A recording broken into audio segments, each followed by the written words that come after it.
What Remains of Edith Finch.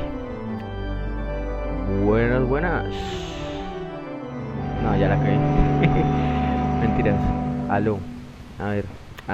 Este es el juego que yo les decía que se me borró porque soy un idiota y soy un pendejo. Intentando... ¿cómo se dice? Intentando... reducirle las gigas al video porque al anterior video pesaba como 20 gigas. 25 gigas. Entonces pues intenté rebajar las gigas, ¿no? Pero como severo tonto que soy, no leí bien las especificaciones. Llego, pum, me vuelvo a meter al video y aparece que el video no sirve, se dañó el video, no responde. Entonces pues no, para no dejar para no dejarme ya empezamos. Para no dejarme el coso en la boca, quise hacer este video, pero obviamente sin voz. Voy a grabar el video pero sin voz, porque tipo pues ya reaccioné el anterior video, mi reacción ya sé qué va a pasar. Y pues bueno, los voy a dejar con el video. Adiós.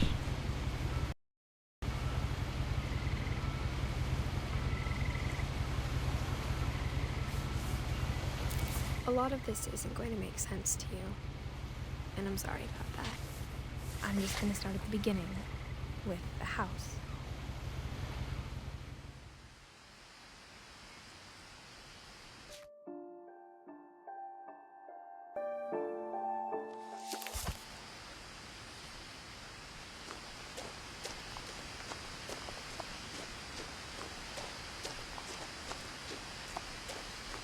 I lived here until I was 11, but I wasn't allowed inside half the rooms.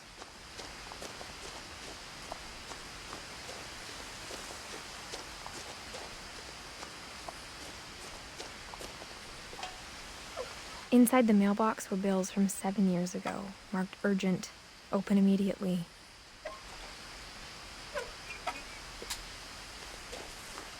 I hadn't been back since my brother Lewis's funeral.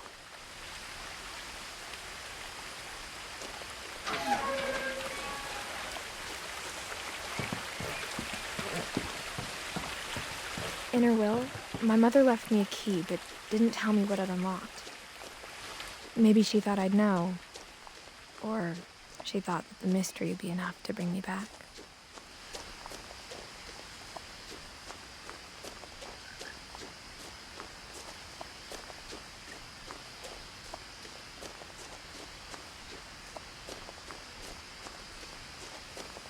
No one had driven this way in a long time, but I saw a few hoof prints.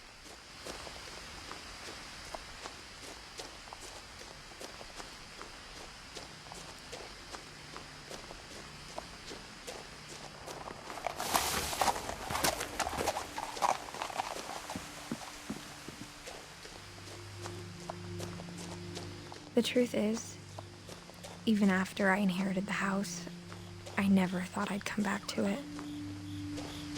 But now I had questions about my family that only the house knew the answers to.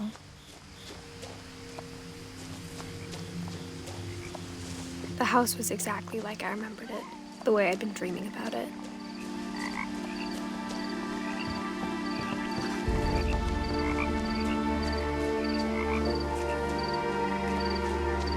As a child, the house made me uncomfortable in a way I couldn't put into words.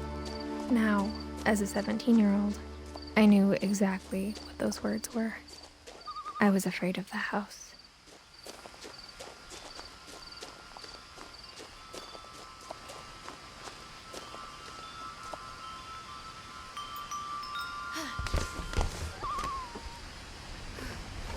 Crawling through the doggy door used to be a lot easier when I was 11.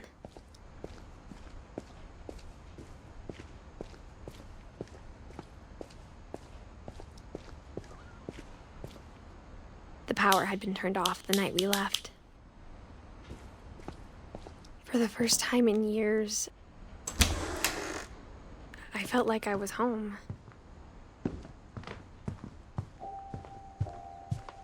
The table was still a wreck from the night we left. It was like a bomb had gone off, killing everyone but sparing the furniture.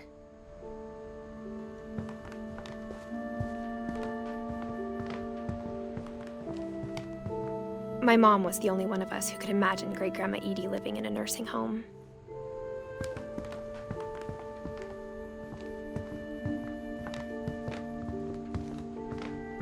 Nothing in the house looked abnormal.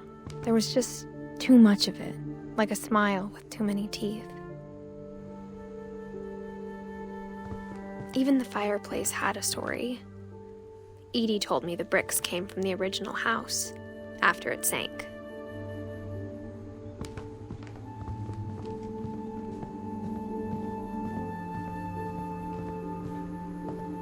A lot of things got left behind in the whirlwind of that last night.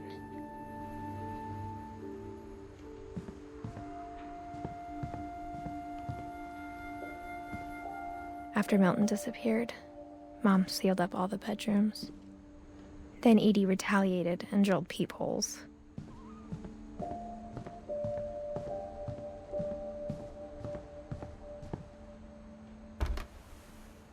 My Grandpa Sam spent 7 years sharing a room with his dead brother, Calvin.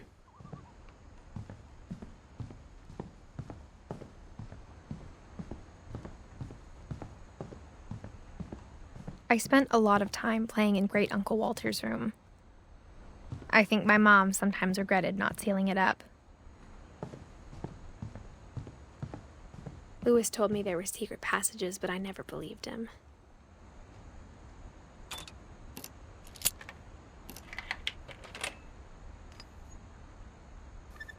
Turns out, my mom was really good at keeping secrets. Now it was time to find out what my mom had been afraid of.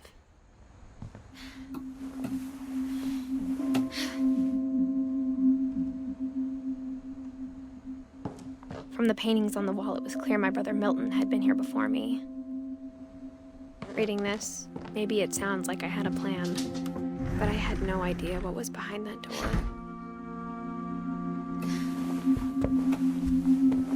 Just like I had no idea where all this was gonna lead. I grew up looking at Molly's room through the peephole. Molly's gerbil had a tiny bedroom with its own even tinier gerbil cage.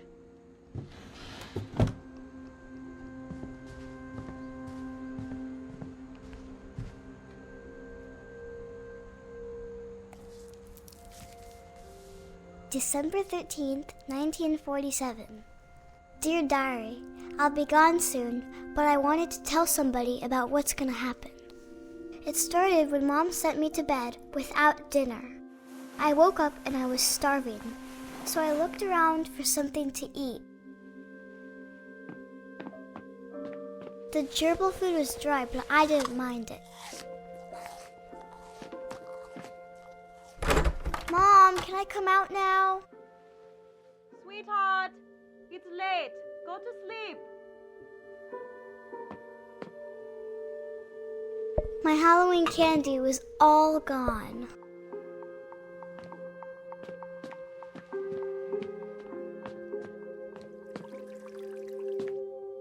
I thought about eating Christopher, but I held back.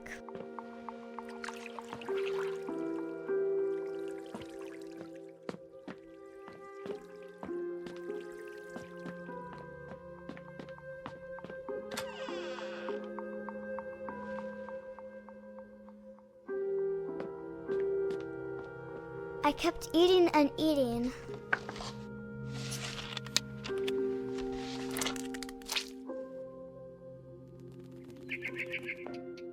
I ate a lot of things that night.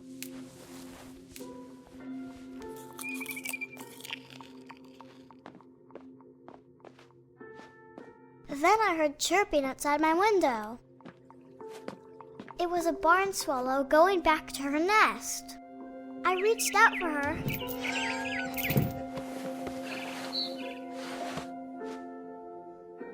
And suddenly, I was a cat. I tried to be quiet, but the bird was really scared.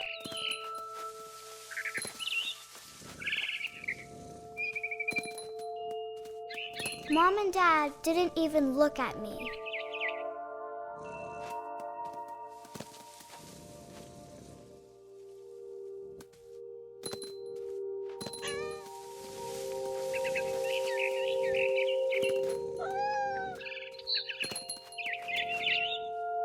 jumped and I almost got her.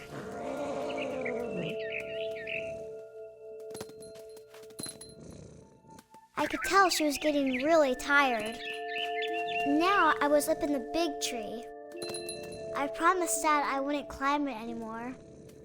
All I cared about was eating that mama bird.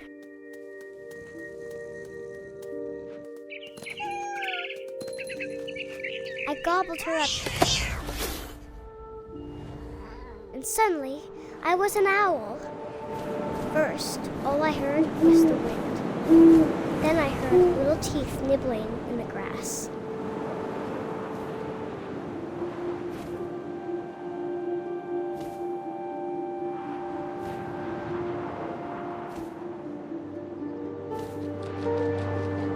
Rabbits.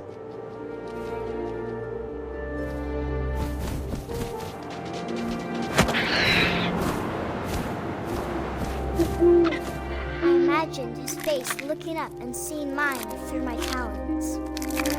I swallowed him up, and I didn't chew one bit. Then I flew off to find something bigger.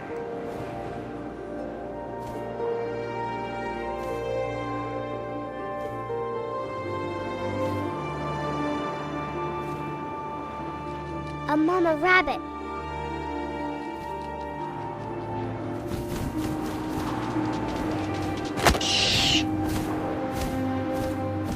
She was almost too big to carry.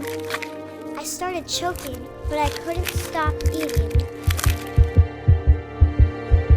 And suddenly, I was a shark.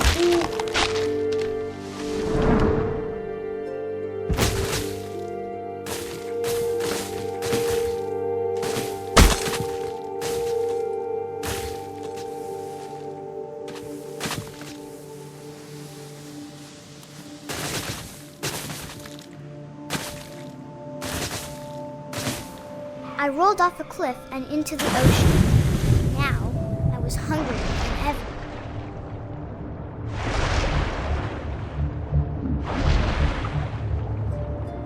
I wanted fat, juicy seals.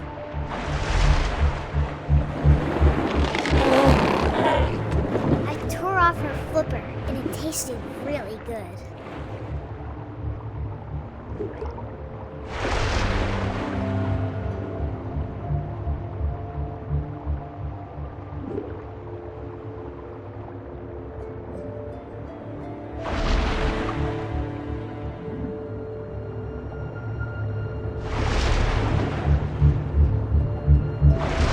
Grabbed on tight.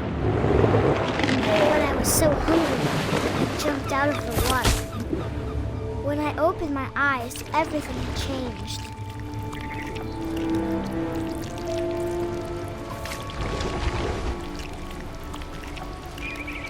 Now I was a monster, and I smelled people everywhere.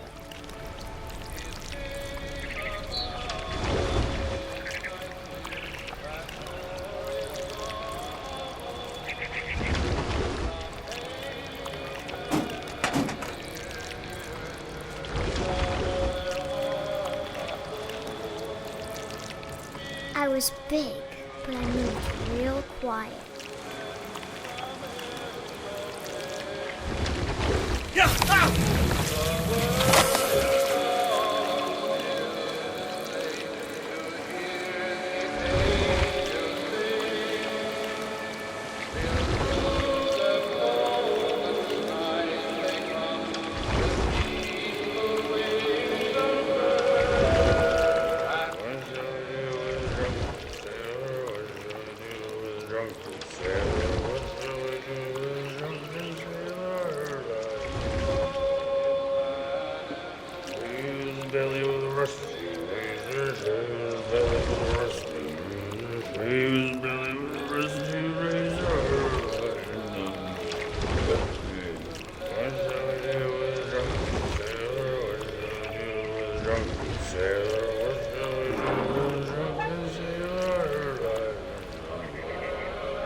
After the last passenger, I was still hungry. And across the water, I smelled something new. Something I had to have, so I swam towards it.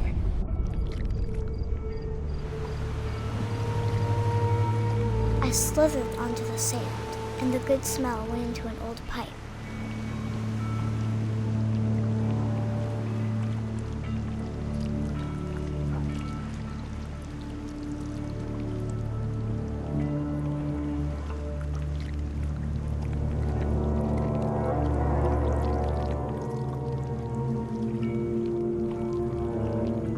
I got closer and closer.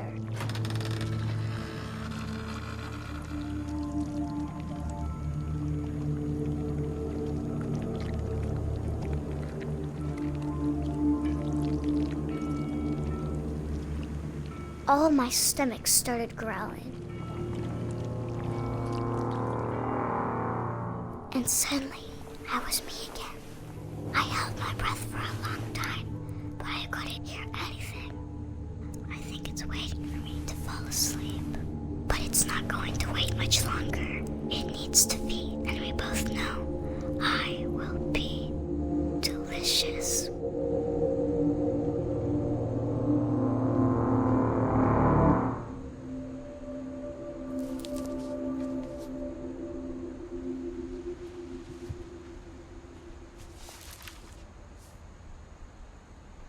I'm not sure if I believed all of that, but I'm sure Edie would have.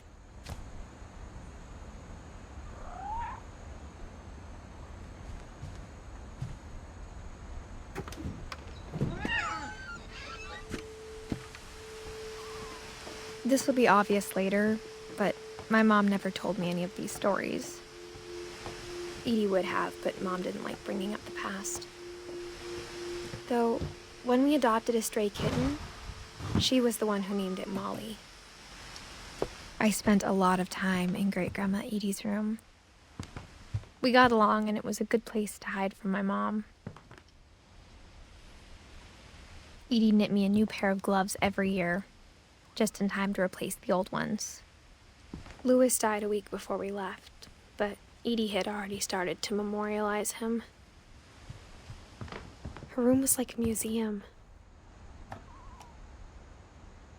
For 500 years, the Finches have been famous throughout Norway for their fortune and misfortune. Odin Finch buries the latest victims of the family curse, his wife Ingeborg and their newborn son, Johan. On January 7th, 1937, he set sail with his family and his house, hoping to leave. But 40-foot waves off the coast of Washington send the house and Odin to the bottom of the sea. Odin's daughter Edie, with husband Sven and baby Molly, step ashore on their new home, Orcas Island. Odin Finch is the first to be buried in the new family cemetery. His daughter Edie is already dreaming of a new Finch house.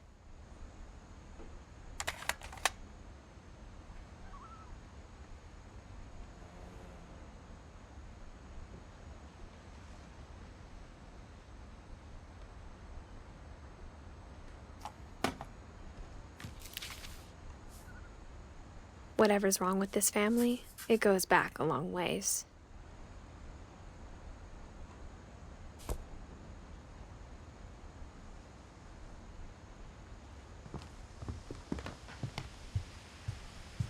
When Edie told people Sven was killed by a dragon, she could also have said he was building a dragon-shaped slide that collapsed. She could have, but she didn't.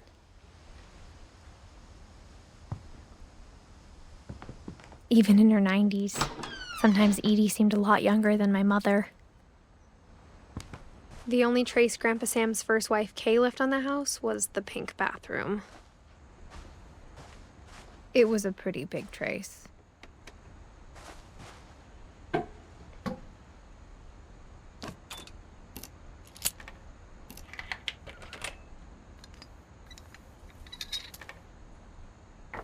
There's a secret in this bathroom. It's in the last place you would look. It isn't in the cupboard. It's hidden in this book.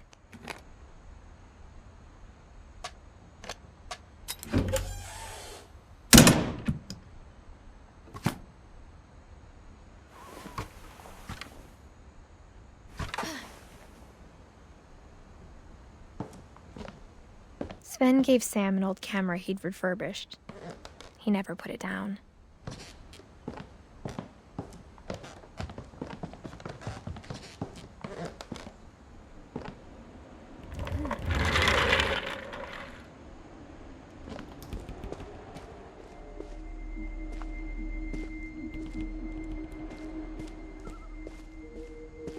I knew Grandpa Sam had a twin, and that he never talked about him.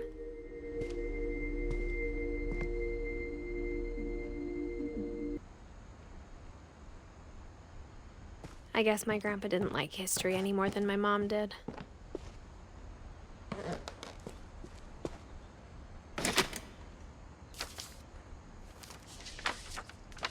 How I Want to Remember My Brother by Sam Finch. The thing I remember is that when he made up his mind, that was it. My brother said he'd die before he ate another mushroom, and he did. At Barbara's funeral, we swore he'd never be afraid again, and he wasn't. I think Calvin always wanted to fly.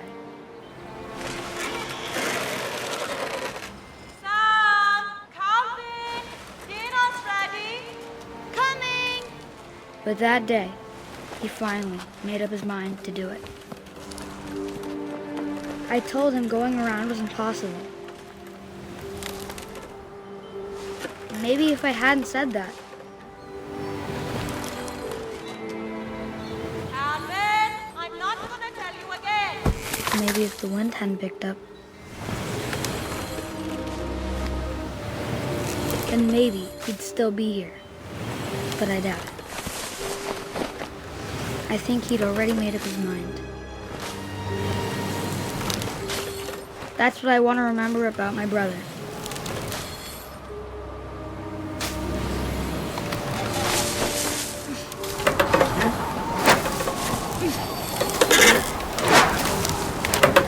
The day he made up his mind to fly.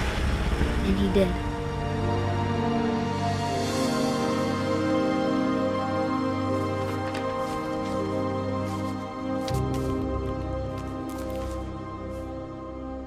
Calvin's story felt strangely familiar. When I was younger, I remember trying to do the exact same thing.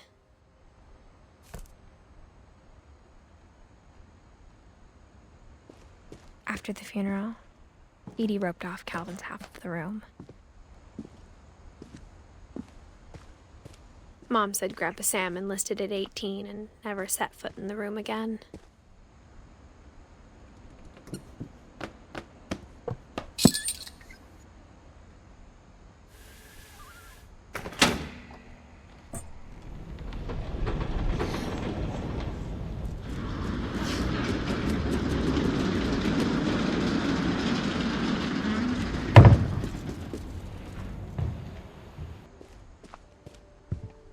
The passages were a pretty tight fit. They'd obviously been built for smaller hands and bellies.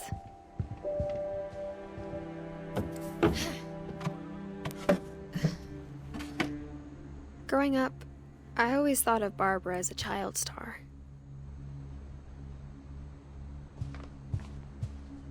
I never thought about how hard it must have been for her afterwards.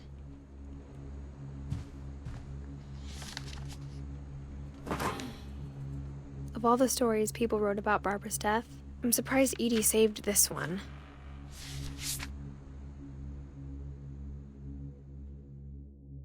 Old Jack here with another ghastly tale inspired by America's most unfortunate family.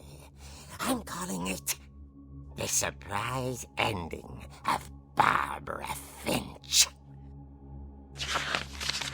As a child star, Barbara was famous for her scream. Now at 16, she was all washed up, a has-been. But in a lucky break, she'd been asked to perform her signature scream at a local convention for monster movie fans. It was just the boost her career needed. Unfortunately, her scream hadn't aged well. getting better. I think you just need the right motivation. Her biggest fan and current boyfriend, Rick, was about to demonstrate when... Now that was a great scream. It was Barbara's father, Sven. He'd slipped into a table saw and had to be rushed to the emergency room. So Barbara got stuck babysitting her youngest brother, Walter. Her convention comeback was cancelled. Okay, I'm hearing frustration, but I'm not hearing terror. What if I tried... A gang of hoodlums in Halloween masks have been terrorizing Orcas Island tonight. Police are urging residents to... That came from the basement. You're right! Also, I loved your delivery on that. Why is your basement door locked? Because my dad likes making puzzles and secret passages. There's a key hidden in the music box. The secret is to keep winding and winding until finally the key pops out. Thanks, babe. I'll be back in a sec. 20 minutes later, Rick hadn't returned. So Barbara went to look for him, right on cue. She reached for the music box. And as she wound the key, she listened for Rick, but the house was silent.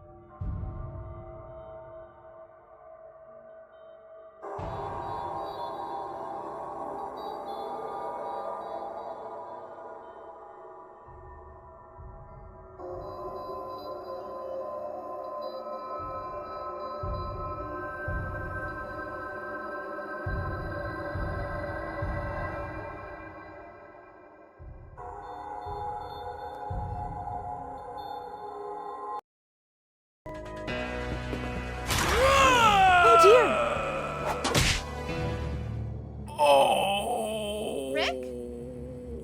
Barb, relax. I was just trying to scare you to help you find your scream. Well, I'm not scared, Rick.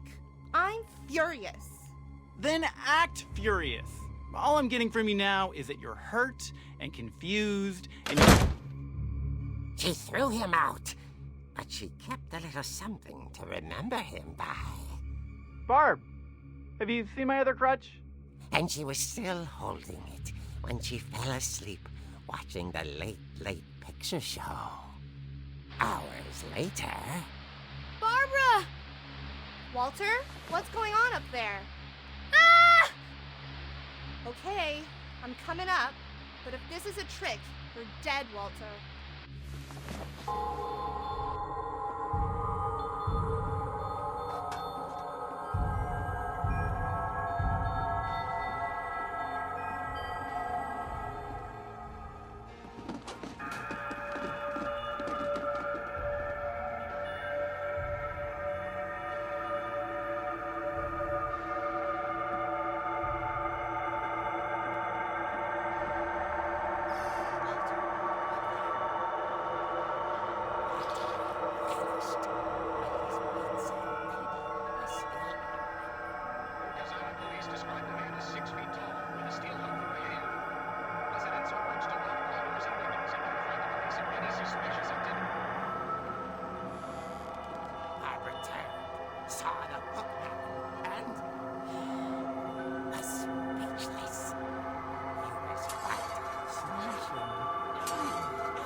the door, she heard whispering.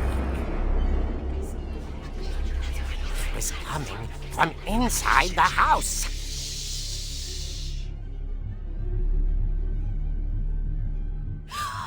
Oh dear. The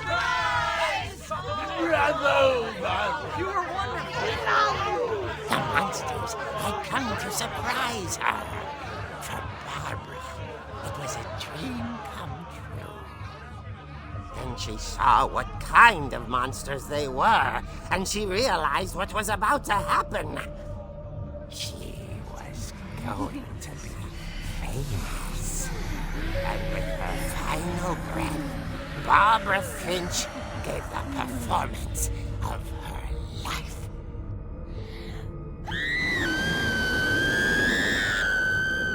I wasn't there myself, but I hear Barbara was magnificent. Poor girl. She had a taste for stardom. But unfortunately, so did her fans. Of course, the police blamed it all on poor Rick, who disappeared the same night. And little Walter? Hiding under his bed the whole time. He took it all pretty hard, but that's another story. As for Barbara, tucked inside the music box was all they ever found of her. Her ear. Now that's what I call a real eerie tale.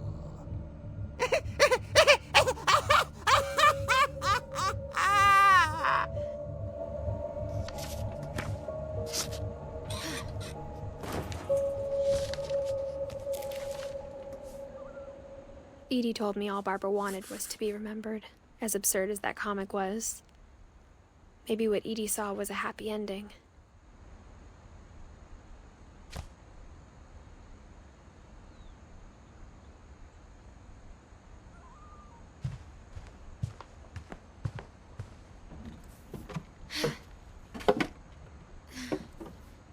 I guess now I know why Mom didn't like me playing with the music box.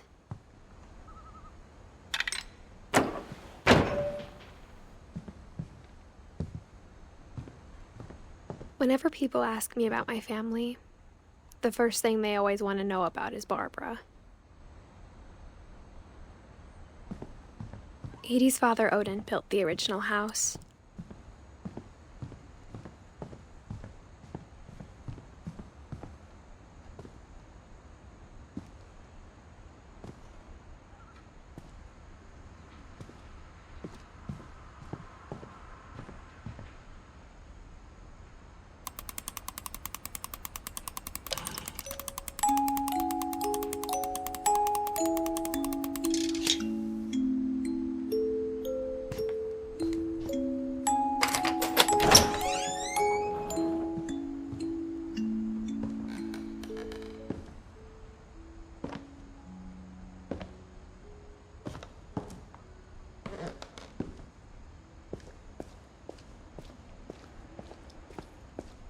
Mom said the basement was off limits, unless I wanted another tetanus shot. I saw Edie sneak down to the basement once, carrying packages. I thought maybe she was hiding presents. It turned out she was hiding a lot more than that.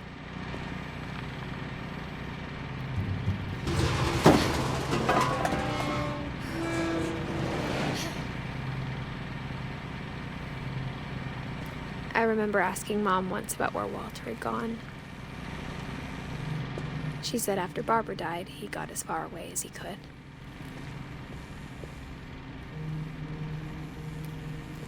If there's a pattern in all these stories, I think it's that none of us has gotten very far.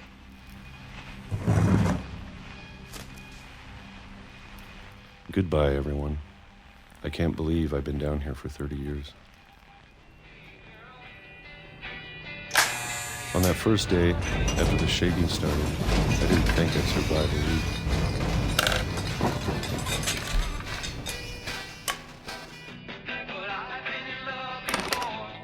But after a few days, I settled into a routine. That's what kept me sane. Having a schedule, living for today. I always expected to be dead tomorrow.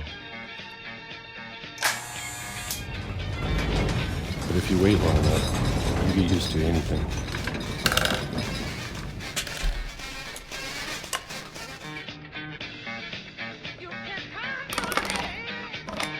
Even a monster on the other side of the door starts to feel normal. Almost friendly.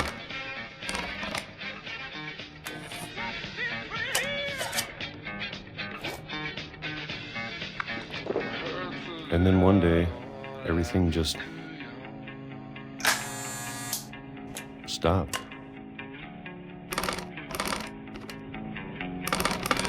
Whatever that thing was, it was gone. Maybe it got tired of waiting. Or maybe I just got tired of being afraid.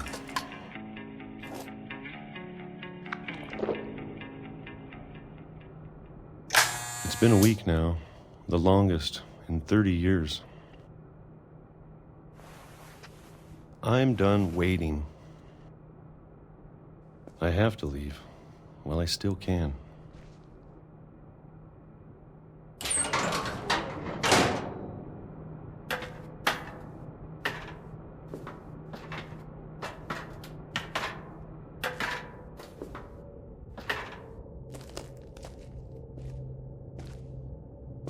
I know it's out there somewhere. Whatever killed Barbara and Molly and Calvin. Maybe this is all a mistake. But I need to stop living the same day, even if it kills me.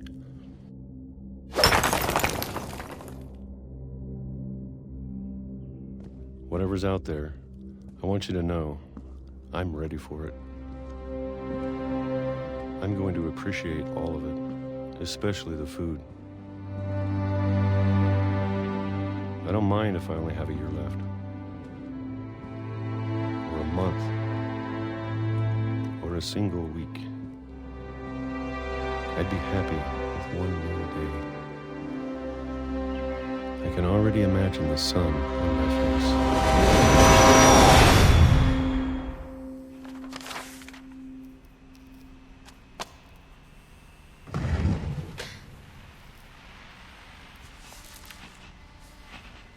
Walter died when I was 6. I can't believe my mom never told me he was down here.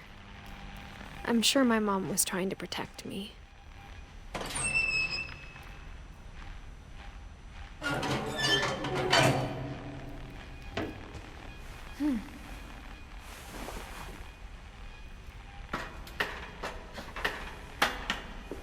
Maybe she was afraid I'd end up like Walter. But if she never told me about an uncle under the house, I can only imagine what else she was hiding. I don't want to make the same mistakes she made, trying to bury something that's still alive.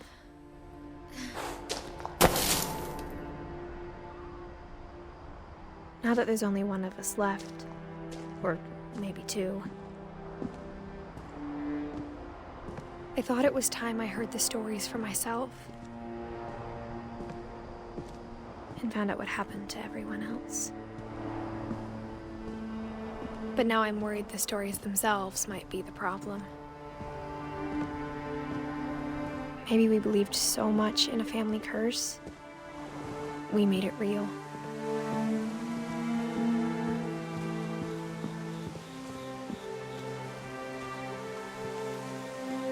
I don't know if I should even be writing this.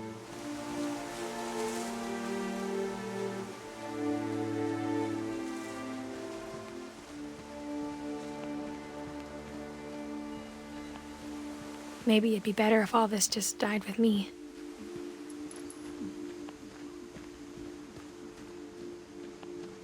But I thought you should know about your family.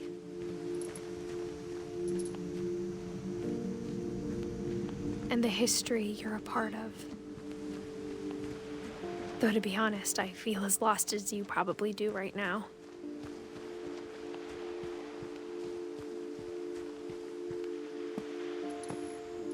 I think the people in these stories believed them, for what that's worth.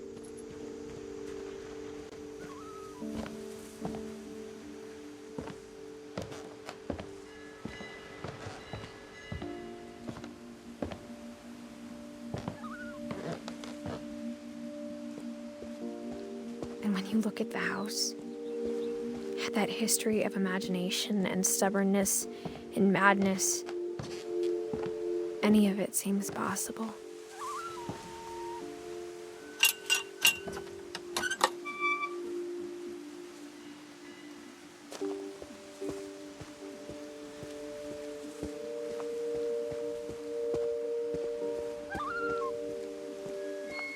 I think we've been surrounded by death for so long, we've just gotten used to it. What kind of family finishes building a cemetery before starting the house?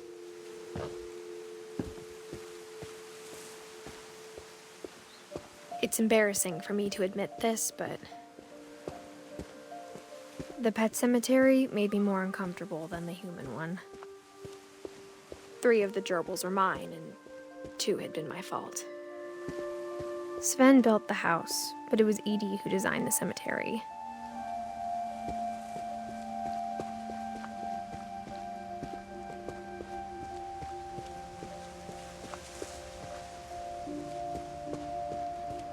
I'm sure Odin's monument had been Edie's idea.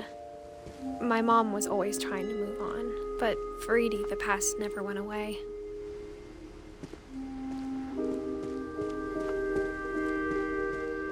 She could see it poking out of the water at low tide.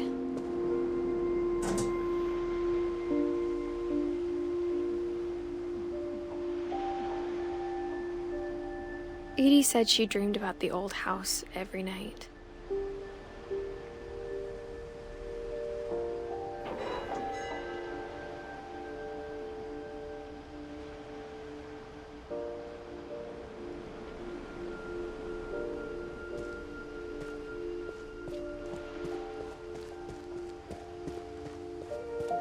Edie's side was always easier for me to understand.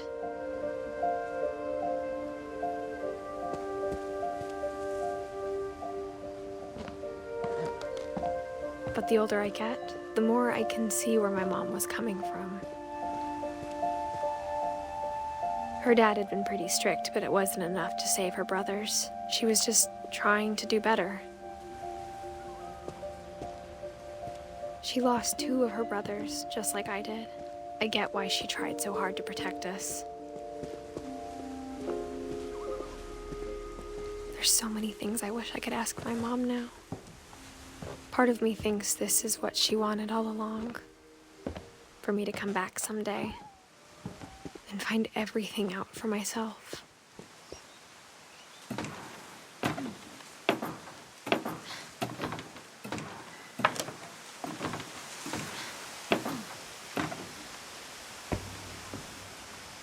But looking back on it now,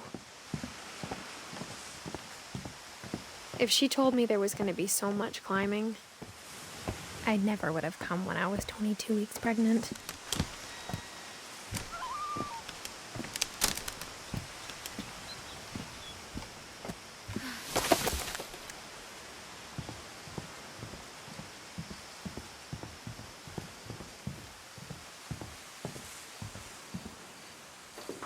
I never met Grandpa Sam, but I think he and my mom had a lot in common.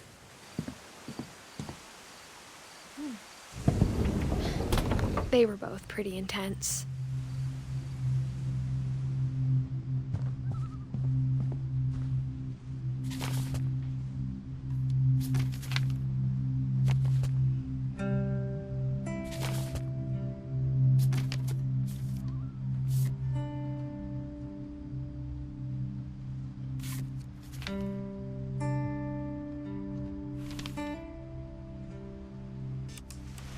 Dawn, I promise, you'll never forget this weekend. Yes, sir. These memories are gonna last a lifetime. Hmm? Perfect. It's gonna rain the whole weekend, isn't it? Please just take the damn picture. Hey, language. I will never forget this weekend, Dad. That's the spirit. Okay, got it.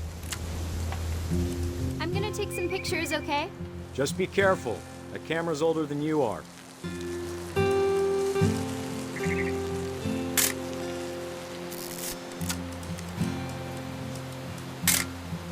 Aw. You're right, Dad. It's starting to clear up. Still freezing, though. Definitely should not have drunk all that coffee. Hey! That's a keeper. I'm just saying, I'm not always gonna be here, Don. You'll need to remember this stuff, if you want to survive. I'll be fine, Dad. You know who else thought he was gonna be fine? Some guy who died. Don, I'm being serious. I know, Dad. You're always serious. Doesn't being out here make you want to chill out? Well, to tell you the truth, I haven't been out here in 20 years. Dad! Good eyes, Don. Before you take the shot, let me get a picture of you. Dad, I... Let me get behind you. Do I have to do this? Don, you don't... Great shot, Don!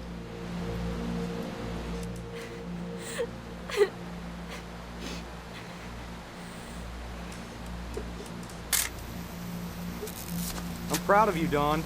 Always remember that, okay? Dad, it's twitching. I think That's it's totally so... normal, Don. Just focus on the camera. Try not to think about... Dad!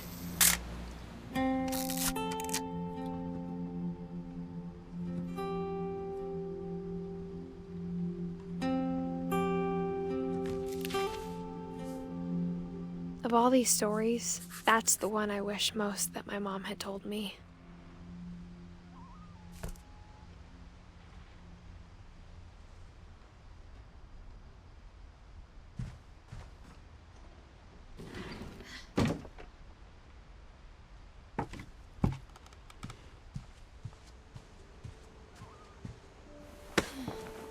After Sam died, my mom and Edie got really close. They'd both lost a lot.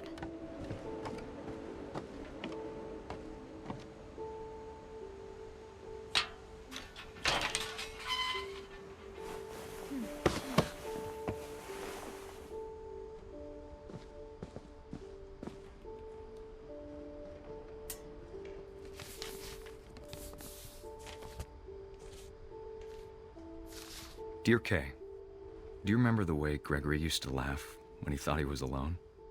Like something funny was happening, but only he could see it.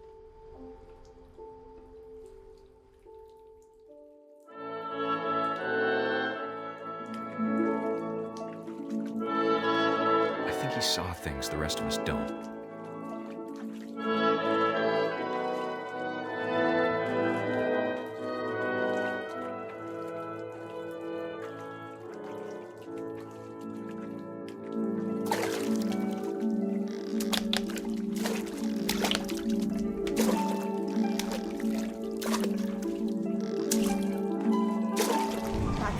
Gregory, it's time to...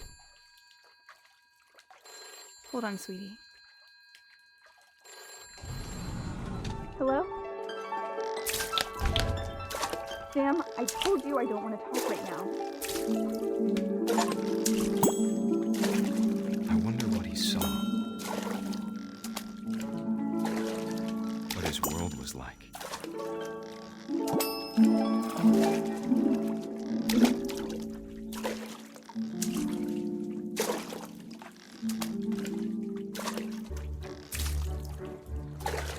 Reminded me so much of Calvin. Lost in his imagination.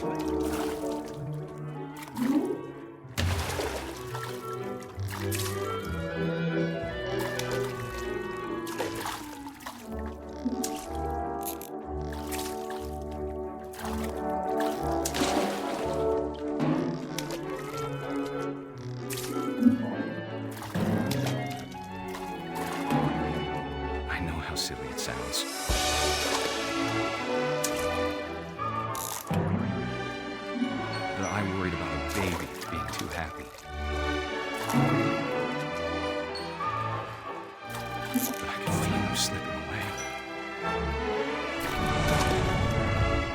Sorry about that, Gregory. I know you did everything you could. Maybe if I hadn't called that night. Damn it. Hold on, I wish you could have told us about the world we saw.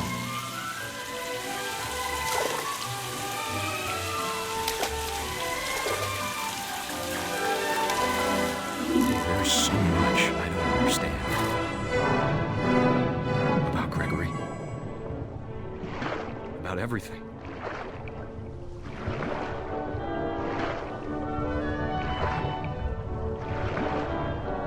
But I know what happened wasn't your fault.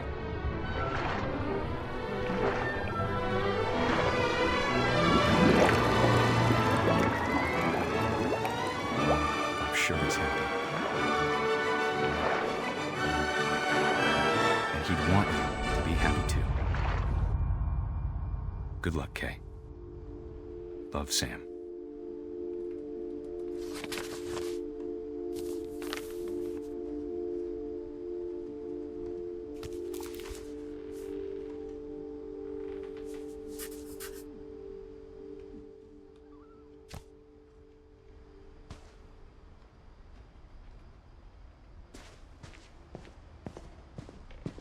I can't imagine my mom ever writing poetry, and yet... A poem for Gus, who always said the wedding was a bad idea. Our father never hit us kids, at least not very hard, before the day my brother said with teenage disregard that he'd be dead before he'd see a wedding in our yard.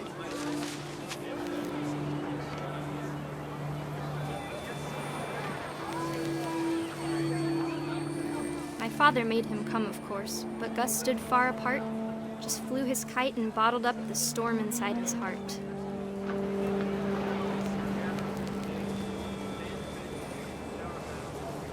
I tried to talk him out of it, but though he'd never met her, "We don't need a stepmom," were the words that I now pronounce you husband and wife. Make him cry.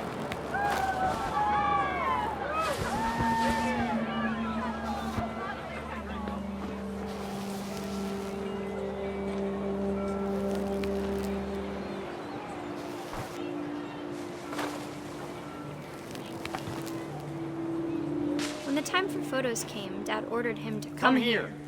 But Gus declined, and as a sign held up his middle finger.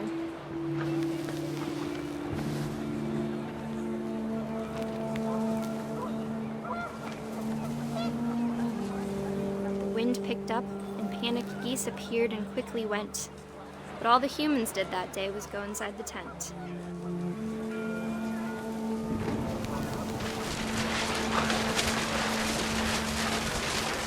The rain came down in buckets then, but no one seemed afraid that nature might destroy the tent our dad had crudely made.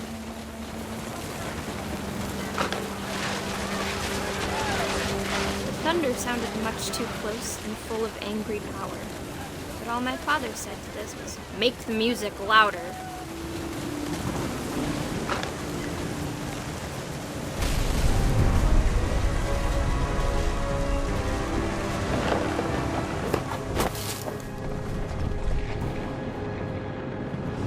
I wish that I could truly say I thought about you on that day.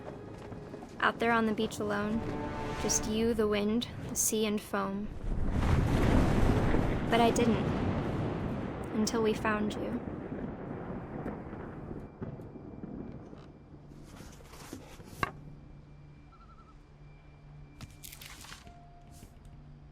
She never talked about him, but Mom told me once if I was a boy, they were going to name me Gus.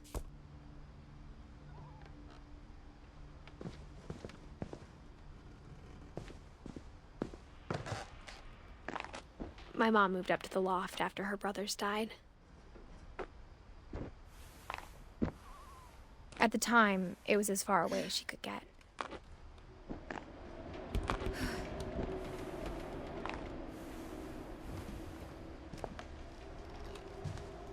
Religion was another thing my mom never talked about, but I think it helped her a lot after her dad died. She spent a summer building houses in Calcutta, where she met my dad, Sanjay.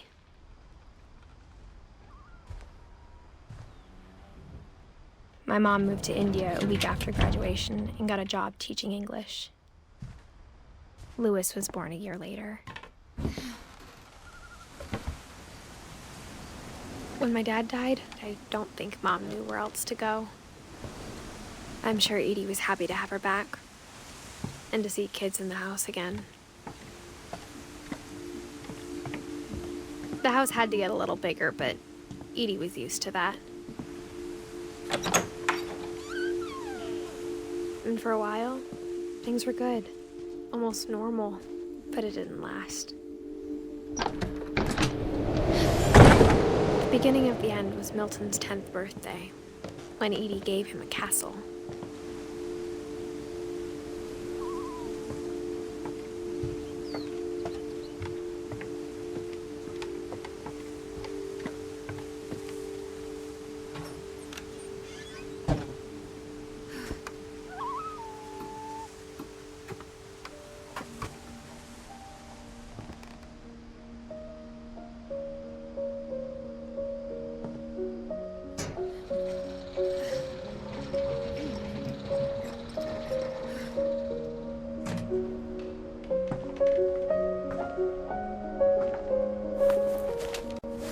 Milton Finch in The Magic Paintbrush.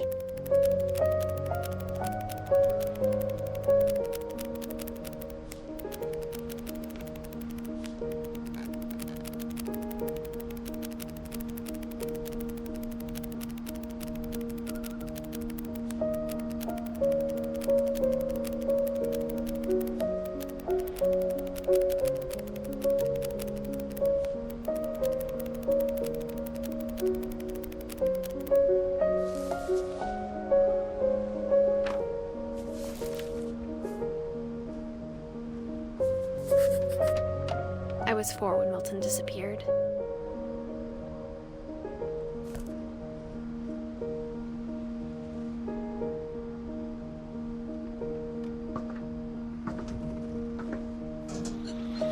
Mom spent months searching for my brother. Then she sealed the doors.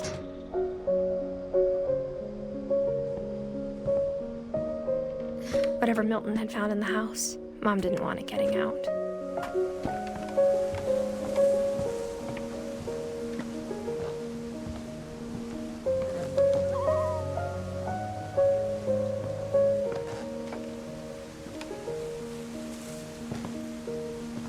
Mom definitely blamed Edie, but I think Louis blamed himself. After he graduated, he just spent more and more time in his room, until Mom got him a job at the cannery.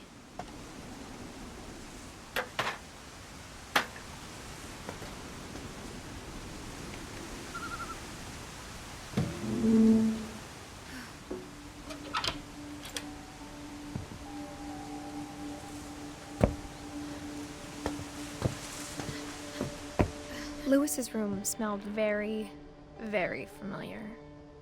That part of him lived on. Louis and I spent a lot of time playing games together, but he was surprisingly bad at them. He died a lot.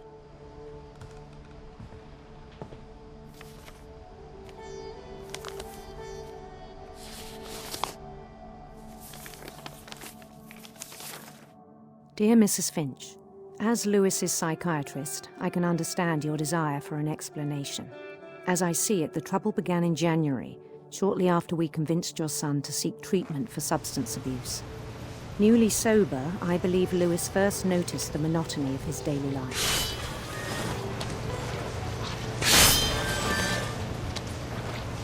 He kept working at the cannery, but he withdrew part of himself.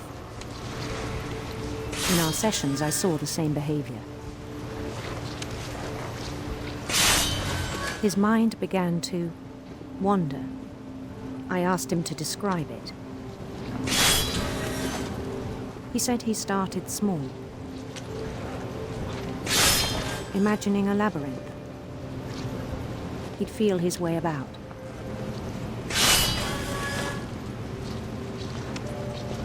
Then something moved. Bats. and toads. And things that have not names.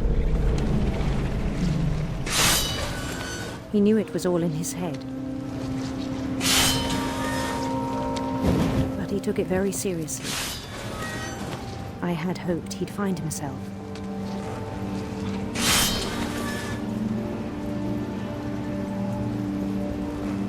But he found something more.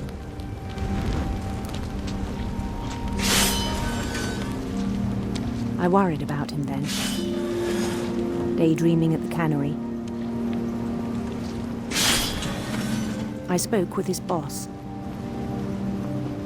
but he said Louis had become a model employee. Methodical, tireless, focused. Like a whole new Louis. So I let him go on.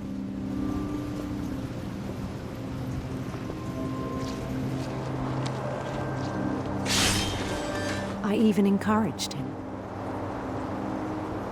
It seemed very promising at first. He told me he'd made a new friend.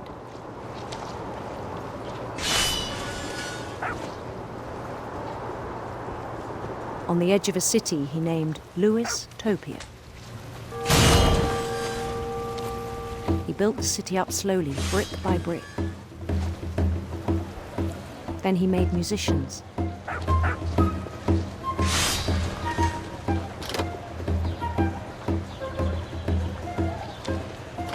And songs for them to play. He talked about starting a band. And he was always humming something. Every day his imagination grew stronger.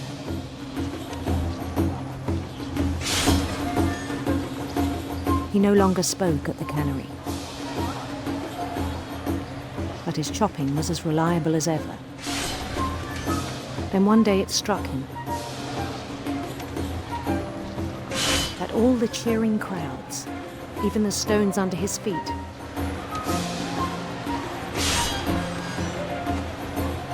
were all in his imagination, so he could do whatever he wished.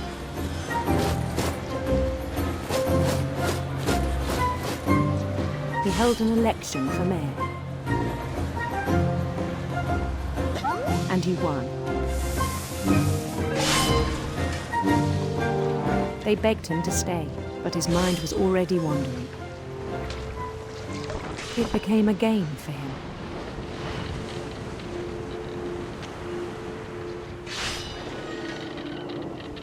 He'd conquer a city, then immediately push on. New Louisville.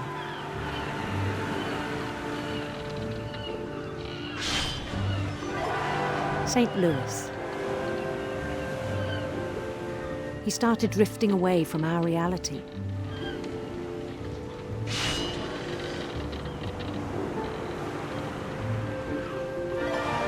Minneapolis. Until one day he forgot to go home from the cannery. Even as his mother pleaded with him, part of Louis kept sailing on.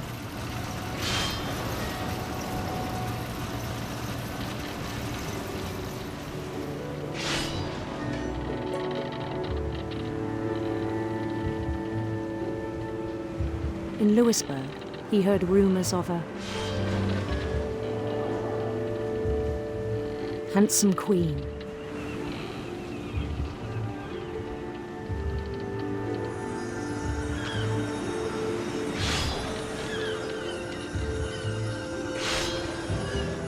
The queen was on her own quest for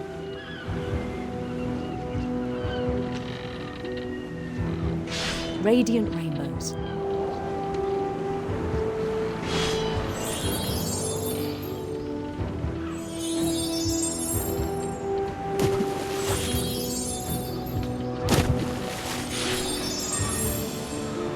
He followed the sound of her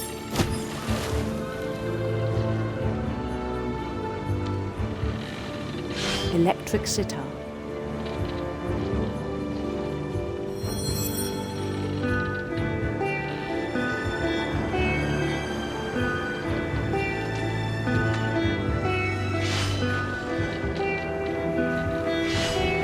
His chase led him to a golden palace east of the sun and west of the moon. Even then, his logic remained sound.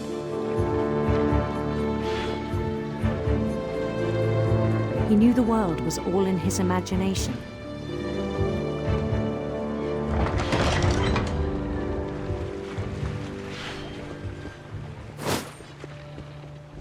But he was so proud of having created it.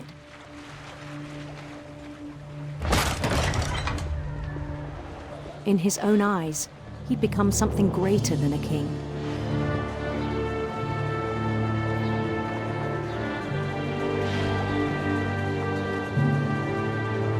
For someone who'd never known success in the real world, I think it was overwhelming. And then it struck him that the real Lewis was not the one chopping salmon, but the one climbing the steps of a golden palace.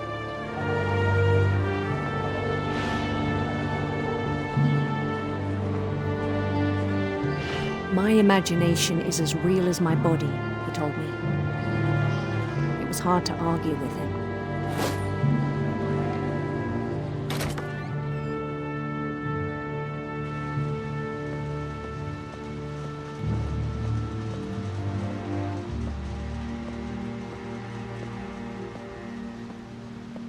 He began to forget the world we know.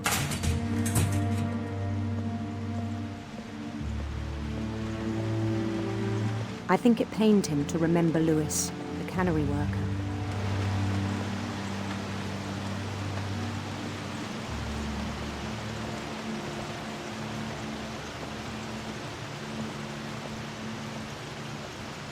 He began to despise the man with a royal contempt.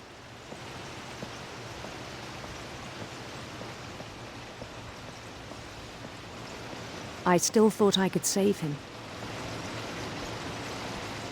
Even after he said he was being crowned king over all the lands of wonder.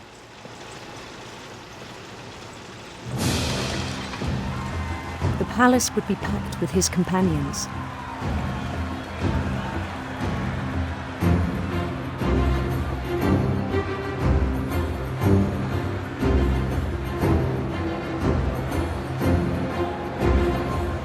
Including the wise Calico who'd insisted on advising him.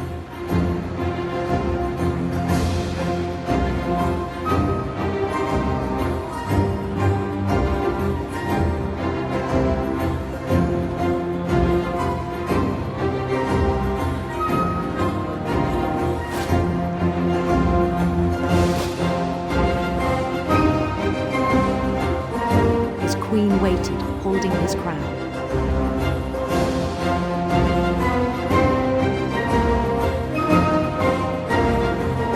There was only one thing left to do.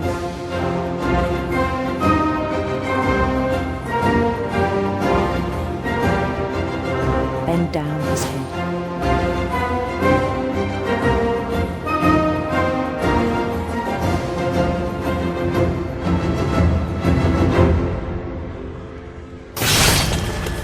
I think you know. Mrs. Finch, your son was a kind man who will be missed by all of us who knew him.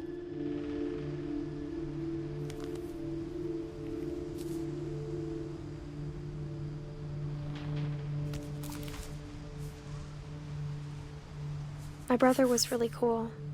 I wish you could have met him.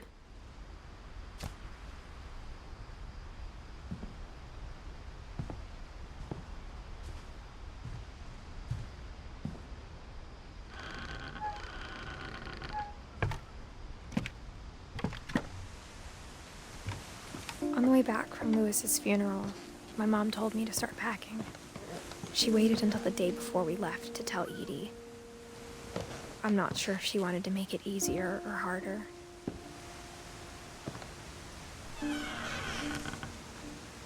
I wish we'd stayed. But I understand why we left. My mom ended up leaving everything behind. What happened that night had been coming for a long time. Maybe it should have come sooner.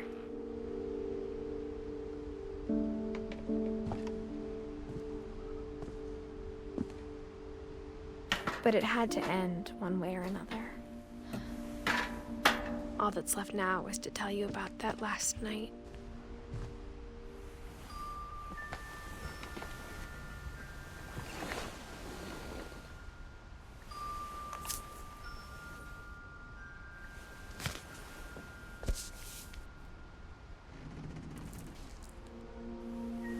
That whole last day, Edie just watched us pack and didn't say a word. Until supper, when she raised her glass and said, "To our final night together, and all our final nights apart." Grandma, you know what I said about alcohol. Some of your medications are very Edith, specific. I left a present for you in the hallway. Why don't you go open it? The grown-ups have to argue now. I'm sorry, you're right. We're all leaving tomorrow. Let's just enjoy our last... I'm not leaving. Edith, you're excused.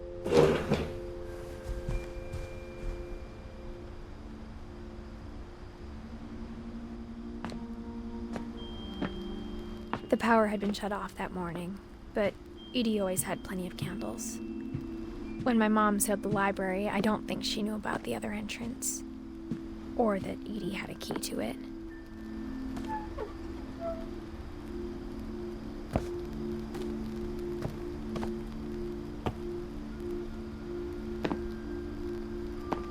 That thing you're afraid of isn't going to end when you leave the house.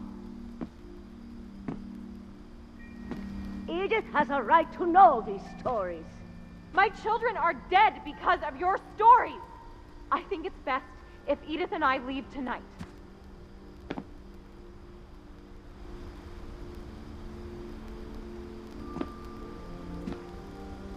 We'll have the nursing home send a van for you in the morning, okay?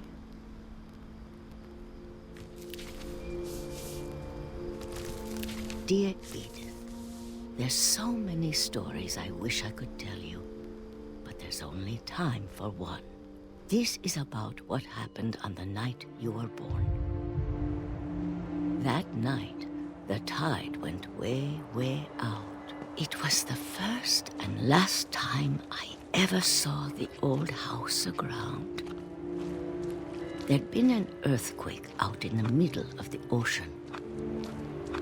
They called it the lowest tide in 1,000 years. God, it smelled awful. You know, I've seen that house every day of my life.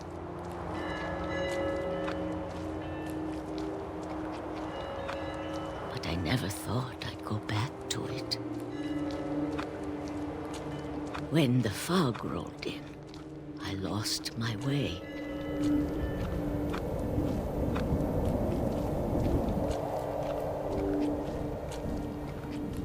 I got turned around.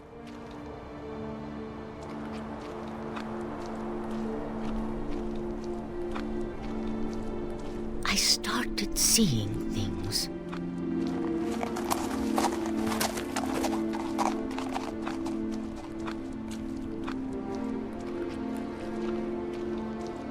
Things I'd forgotten had ever existed.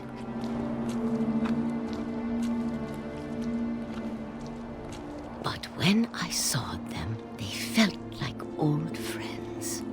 That night, a lot of things came back to me. Or maybe I came back to them.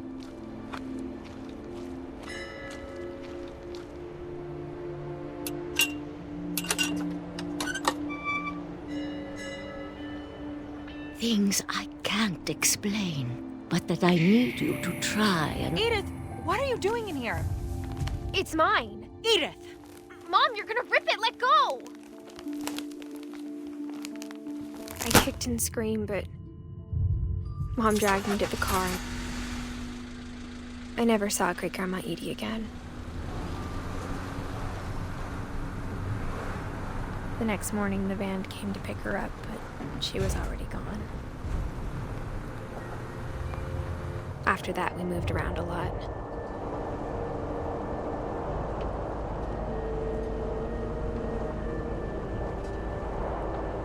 We both tried to make the best of it.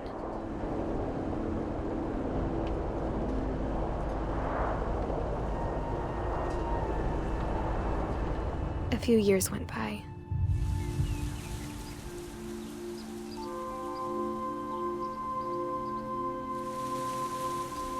My mom didn't like to talk about it, but she started getting sick a lot. The rest happened pretty quickly. She got better for a while, and then she didn't. And then I was alone.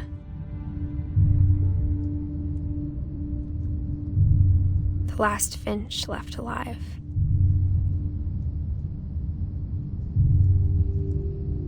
Until I found out about you. I'm still not sure what to tell you about all this. If we lived forever, maybe we'd have time to understand things. But as it is, I think the best we can do is try to open our eyes. And appreciate how strange and brief all of this is. This journal was supposed to be for you. But now I hope you'll never see it. I just want to meet you and tell you all these stories myself. But I guess if you're reading this now, things didn't work out that way.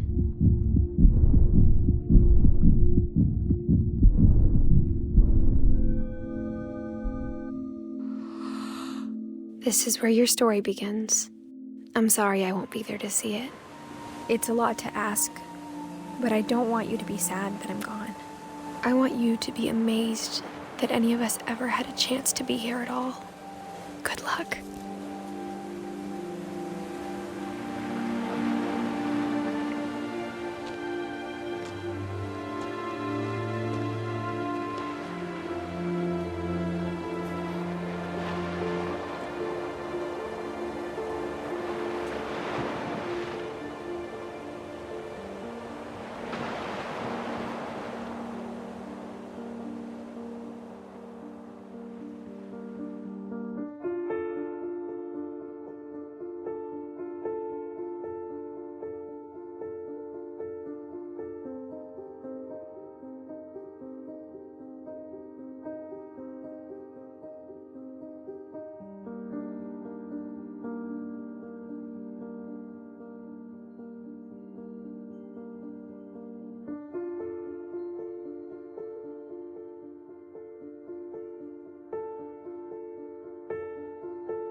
Y bueno, eso fue la historia de los Finches. Estuvo bastante buena, a mí me gustó la verdad. Mucha creatividad en sus historias, como la de Gregory, la de Molly, la de Bárbara. La historia es muy buena, la de todos los integrantes del grupo. Milton parece el rey helado. Y pues sí, estuvo muy buena. Y espero que les haya gustado. Dale like, suscríbete. Y pues sí, adiós.